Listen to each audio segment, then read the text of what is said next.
Hello प्यारे बच्चों, आज हम बात करेंगे एक्सरसाइज 12.2 क्लास 10 की क्वेश्चन नंबर 9 के बारे में। क्वेश्चन नंबर 9 ध्यान से देखना है, बहुत इजी क्वेश्चन है। इजी क्यों है? क्योंकि आपको इसका सारी चीज आपको आती है, मतलब ऐसी चीज नहीं जो नहीं आती, बट डायग्राम को ध्यान से समझना है। जो पूछा है वो आपने ध्यान से करना है। देखो क्या कह रहा है, आकृति 12.27 में ए बी और सी डी केंद्र ओ वाले वृत्त के दो परस्पर लंब व्यास है। ये देखो, ये मैंने डायग्राम भी बना रखा है। ए बी और सी डी दो परस्पर लंब, लंब का मतलब 90 डिग्री का कोण बनाने वाले व्यास हैं। दो व्यास हैं, व्यास का मतलब केंद्र से गुजर रहे हैं, इसका मतलब इसका केंद्र क्या है? ओ है। क्या कह रहा है कि ओडी छोटे वृत्त का व्यास है। ओडी ये छोटे वृत्त का व्यास है, देखो छोटा वृत्त है। यदि ओए ओए ये ओए 7 सेंटीमीटर है तो छायांकित भाग का क्षेत्रफल ज्ञात कीजिए। छायांकित भाग कौन सा है? ये छायांकित है भाई सारा, एक ये और एक ये हिस्सा छायांकित है। ठीक है, देखो कैसे करेंगे। अब आपको क्वेश्चन नंबर कौन सा है? ये आपका क्वेश्चन नंबर 9 है। अब आपको क्या दे रखा है? ओए दे रखा है। ओए कितना है? 7 सेंटीमीटर। यानी कि पहले क्या लिखो? छोटे वृत्त, यानी कि छोटे वृत्त का व्यास कितना हुआ? छोटे वृत्त का व्यास क्या है? ओडी है। ओडी किसके बराबर है? ओए के है।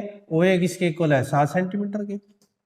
भाई ये चीज बड़े वृत्त की त्रिज्या हुई, ये बड़े वृत्त की त्रिज्या ही तो है, तो ओए और ओडी बराबर होंगे, तो 7 सेंटीमीटर है।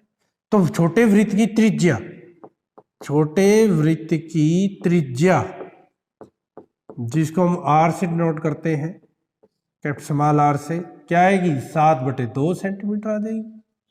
7 को 2 से व्यास की आधी होती है। अब छोटे वृत्त की त्रिज्या ये आ गई। अब बड़े वृत्त का त्रिज्या कितनी है? बड़े वृत्त की त्रिज्या, बड़े वृत्त की त्रिज्या कैपिटल आर से डिनोट करते हैं, वो 7 सेंटीमीटर है। 7 सेंटीमीटर है। अब देखो हमें करना क्या है बेटा, हमें ये देखो, ये तो सिंपल है। छोटे अर्धवृत्त का छोटे वृत्त का क्षेत्रफल निकल जाएगा पाई आर स्क्वायर, क्योंकि ये चाहिए हमें, ये छायांकित भाग है, ये चाहिए। तो छोटे वृत्त का क्षेत्रफल पाई आर स्क्वायर, आर की वैल्यू 7/2 है, वैल्यू पुट करके सोल्व कर लें। ठीक है, अब उसके बाद ये क्षेत्रफल कैसे आएगा? अब ये क्षेत्रफल आप देखो इस अर्धवृत्त में बना है, और इस अर्धवृत्त में से ये जो आपकी त्रिभुज है ये नहीं चाहिए हमें। यानी कि इस अर्धवृत्त के क्षेत्रफल में से, बड़े अर्धवृत्त के क्षेत्रफल में से ये त्रिभुज ए बी सी जो त्रिभुज है उसका क्षेत्रफल माइनस करते हैं। अब इस त्रिभुज का क्षेत्रफल कैसे निकलेगा? बेटा आपको पता है ये क्या लंब है, तो ये क्या मान लो लंब, और ये क्या मान लो आधार। ये 7 है और ये भी कितनी है? 7 है, तो ये 14 होगी, और ये कितनी होगी? 7। इसका फार्मूला क्या है? ये कौन सी त्रिभुज बन गई? ये देखो 90 डिग्री का है, आधार भी है और लंब भी है। जिसका आधार और लंब हो उसका फार्मूला क्या होता है? 1/2 आधार गुणा लंब। उस फार्मूले से आप ये क्या ना त्रिभुज का क्षेत्रफल निकाल सकते हो। बस सारे का क्षेत्रफल आ गया। और बड़े अर्धवृत्त का क्षेत्रफल क्या आएगा? पाई आर स्क्वायर। आर की वैल्यू पता ही है, 7 दे रखी है, उसका आ जाएगा। लेकिन इसके लिए हमें ए बी पता होना चाहिए। देखो ए बी कैसे करेंगे? ए बी किसके बराबर आएगा भाई? ए ओ या ओ ए प्लस ओ बी।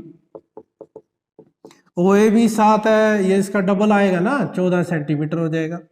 ओ ए भी आ गया। और ओ सी भी कितना है? 7 सेंटीमीटर।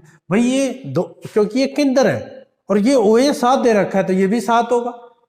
तो ये टोटल कितना हो गया? 14 हो गया, और ये 7 हो गया। अब देखो क्या लिखेंगे, बस हो गया काम। अब क्या लिखोगे? छायांकित भाग का क्षेत्रफल। छायांकित भाग का क्षेत्रफल क्या होगा? क्षेत्रफल छोटे वृत्त का क्षेत्रफल,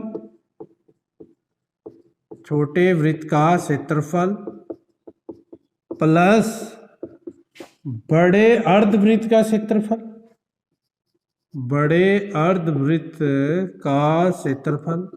उसमें से माइनस क्या करोगे? त्रिभुज ए बी सी का क्षेत्रफल उसमें से माइनस कर दो।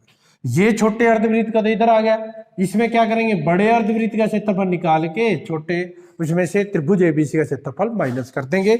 इसका फार्मूला क्या है भाई, पाई आर स्क्वायर, क्योंकि छोटे वृत्त में मैंने आर छोटे लिए, बड़े अर्धवृत्त का क्षेत्रफल, अर्धवृत्त है तो बटे 2 पाई इसका कैपिटल आर स्क्वायर, यहाँ कैपिटल लिखनी है क्योंकि बड़े अर्धवृत्त की त्रिज्या क्या है, बड़े वृत्त की त्रिज्या कितनी है, कैपिटल आर माननी है मैंने, माइनस 1/2 आधार, आधार कितना है ए बी, लंब कितना है ओ सी, तो 1/2 ओ सी, फार्मूले लगा दिए, वैल्यू पुट कर दो। अब देखो पाई का मान आपका यहाँ क्या दे रखा है, कुछ नहीं दे रखा है, तो अपनी मर्जी से आपने पाई का मान 22/7 लेना है। तो क्या है भाई, पाई आर स्क्वायर 22/7, आर कितनी है 7/2 गुणा 7/2 प्लस 1/2, बाई का मान कितना है 22/7, आर कितनी है 7 तो 7 गुणा 7 माइनस 1/2, ए बी की वैल्यू ये निकाल ली है 14 सेंटीमीटर, आर की वैल्यू 7 है, सारी चीज निकाल ली, सोल्व कर लेंगे। देखो 7 से 7 कट गया, 2 से 11 कट गया, क्या आ गया 11 77/2 आ गया, 2 से 11, 7 से 7 कट गया, प्लस के 77 आ गया, माइनस 2 से कट गया 7 आ गया, 7 की 7 से करेंगे 49 आ जाएगा, तो इसका जोड़ो ये आ जाएगा आपका 2 तिये 6, 2 8 16, 38.5, 77 में से 49 घटा दो, 7 में से 9 गए 8, 17 में से 9 गए 8, 6 में 4 गए 2, इनको जोड़ दो, ये पॉइंट है, ये तो 0.5 ऐसे कैसे, 8 8 16 हासिल 1, 3 और 6 ये आ गया वर्ग सेंटीमीटर। तो छायांकित भाग का क्षेत्रफल निकालना था, 66.5 वर्ग सेंटीमीटर स्क्वायर आ गया। सभी को समझ आ गया? सम आपके क्या था, छोटा अर्धवृत्त का क्षेत्रफल निकालना था, उसकी त्रिज्या OA दे रखा है तो OD उसका व्यास होगा, और OD किसके बराबर होगा, OA के, OD का आधा क्या होगा, त्रिज्या होगा, तो इसका क्षेत्रफल आ गया। भाई ये कैसे निकलेगा, आपको पता है ये अर्धवृत्त में बना हुआ है, अर्धवृत्त में से यदि इसको माइनस कर देंगे, इसको त्रिभुज को माइनस कर देंगे तो इनका क्षेत्रफल आ जाए, यही बचेगा। जब इसमें से पूरे में से ये माइनस कर दिया तो यही बचेगा, बस वैल्यू पुट कर। ठीक है बेटा, ये था आपका क्वेश्चन नंबर 9, बहुत ही इंपॉर्टेंट क्वेश्चन है, बहुत ही आसान क्वेश्चन है, इसको ध्यान से आपने करना। धन्यवाद।